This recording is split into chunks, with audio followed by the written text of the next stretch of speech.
আসসালামু আলাইকুম। আমি ডক্টর মোহাম্মদ আব্দুল আহাদ, নিউরোসার্জারি বিভাগের রেসিডেন্ট, ঢাকা মেডিকেল কলেজ। আপনাদের সবাইকে আমি ধন্যবাদ প্রথমে জানাতে চাই যে আপনারা সবাই আপনাদের সব আগ্রহ থেকে এখানে এসেছেন, সেজন্য সবাইকে অনেক অনেক ধন্যবাদ। এবং আপনারা অবগত যে আমাদের এই বৈষম্য বিরোধী ছাত্র আন্দোলনের সময় যে দুইবার ইনসিডেন্ট ঘটেছে, আমাদের চিকিৎসকরা তাদের নিজের জীবন বাজি রেখে কী পরিমাণে সার্ভিস দিয়েছে সারা বাংলাদেশে।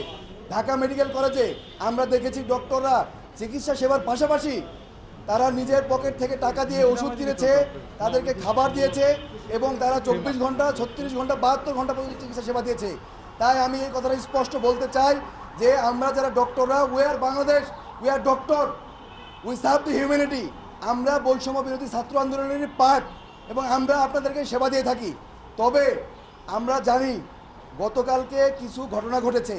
প্রথম ঘটনা, আমাদের নিউরোসার্জারি বিভাগের একজন রেসিডেন্ট সে রুগীকে অপারেশন করার জন্য অপারেশন থিয়েটারে যায় এবং সেখান থেকে রুগীর লোক তাকে বের করে তার উপরে ধস্তাধস্তি করে, তাকে মারে এবং তাকে সেভ করার জন্য আমাদের আরেক ডক্টর ওখানে যান এবং যাওয়ার পরে তাকে আক্রমণ করে অতর্কিতভাবে এবং তার কলার ধরে 208 নম্বর অপারেশন থিয়েটারের সামনে থেকে ডিরেক্টর স্যারের রুমের সামনে নিয়ে আসে 200 থেকে 300 মিটার মারতে মারতে।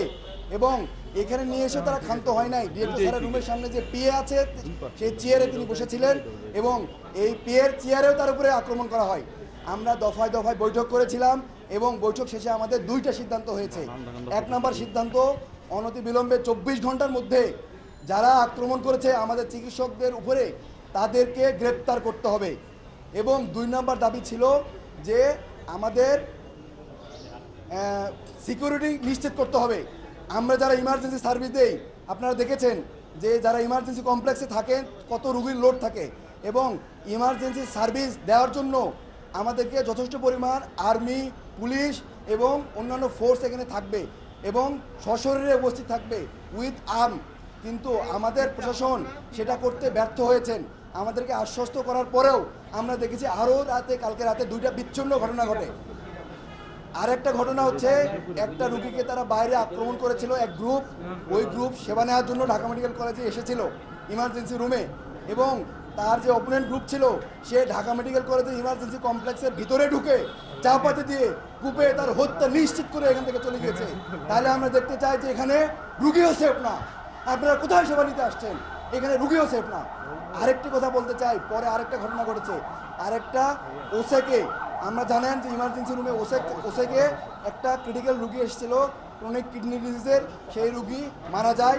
মারা যাওয়ার পরে এই রুগী মারা যাওয়ার পরে আমার ডক্টর, ইমার্জেন্সি মেডিকেল অফিসার এবং অন্যান্য ডক্টরের উপরে হামলা হয় এবং ইমার্জেন্সি কমপ্লেক্স ওসেক ভাঙচুর করা হয়। তাই আমরা দেখতে পাই যে এখানে ডক্টর, রুগী কেউই নিরাপদ না। আমরা কালকে ডিরেক্টর স্যারের অনুমতিতে আশ্বাসে কালকে রাত 11টা বাজে আবার কর্মক্ষেত্রে ফিরে যাই। আমরা সকাল 8টা পর্যন্ত ইমার্জেন্সি সার্ভিস দিয়েছি, সারা রাত ধরে অপারেশন করেছি, আমরা হাসপাতালে ছিলাম, আমরা দেখেছি, রুগীকে সেবা দিয়েছি।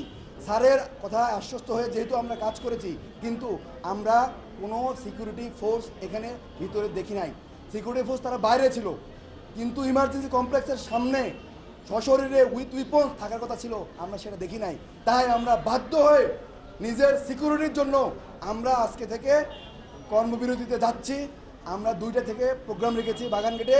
আপনাদেরকে অনুরোধ করব আপনারা সবাই থাকবেন এবং আমাদের দাবি দেওয়া সহ আমরা আপনাদের কাছে আবার ব্রিফ করব। ধন্যবাদ।